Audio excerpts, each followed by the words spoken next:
So what's going on, guys? In this video I'm gonna show you how to get Instagram on your PC. And just to know, it's very easy and simple.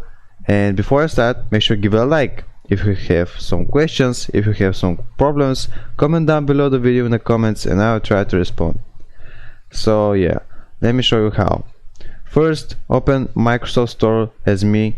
Just click here, right, Microsoft Store like this, open it, and now when you're here, just click on search button here, and yeah, search for Instagram.